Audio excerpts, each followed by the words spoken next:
அண்மைச் செய்தி.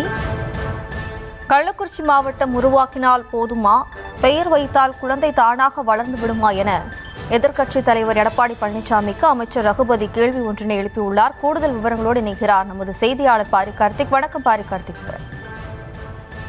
வணக்கம். சட்டமன்றத்தில் முதலமைச்சர் எழுப்பிய கேள்விகளுக்கு எல்லாம் பதில் சொல்லாமல் வெளிநடப்பு என புறமுதுகு காட்டு ஓடும் எடப்பாடி பழனிசாமிக்கு ஓபன் சேலஞ்ச் எல்லாம் தேவையா என அமைச்சர் ரகுபதி தற்போது அறிக்கை மூலமாக கேள்வி எழுப்பியிருக்கிறார். கள்ளக்குறிச்சியில் ஓபன் சேலஞ்ச் விடுத்த முதலமைச்சர் மு.க.ஸ்டாலின் அவர்களுக்கு பதில் தருவதாக நினைத்து உளறிக் கொண்டிருக்கும் எதிர்க்கட்சி தலைவர் அவர்களே, திமுக அரசு விஷம் என்றால் முடித்துக் கொள்வதும், ஒன்றிய அரசு விவகாரமாக இருந்தால் கண்ணை மூடிக்கொள்வதும் என உங்கள் செயல்பாடு உருமாறுவது உங்களுக்கு தெரியுமா எனவும் கேள்வி கேட்டிருக்கிறார். அமித்ஷா முன்பு செய்தியாளர்களிடம் பேச அஞ்சும் பழனிசாமி இதையெல்லாம் அவருக்கு தேவையானவும் தெரிவித்திருக்கிறார். கள்ளக்குறிச்சி மாவட்டம் உருவாக்கினால் போதுமா, பேர் வைத்தால் குழந்தை தானாக வளர்ந்து விடுமா, அந்த குழந்தைக்கு சத்தான உணவு தர வேண்டாமா, மாவட்டத்தை உருவாக்கினால் அதை நிர்வகிக்க கட்டிடம் வேண்டாமா என்றெல்லாம் முதலமைச்சருடைய இந்த கள்ளக்குறிச்சி பயணம் குறித்து கேள்வி எழுப்பியிருக்கிறார்.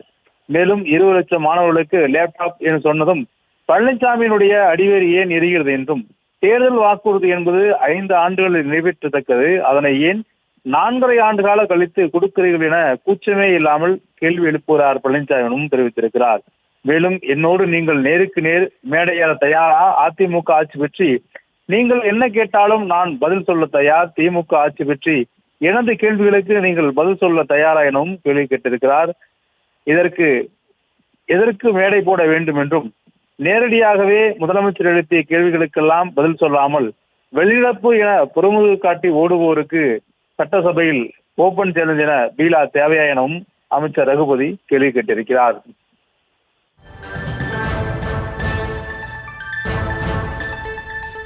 விவரங்களுக்கு நன்றி பாரி கார்த்திக்.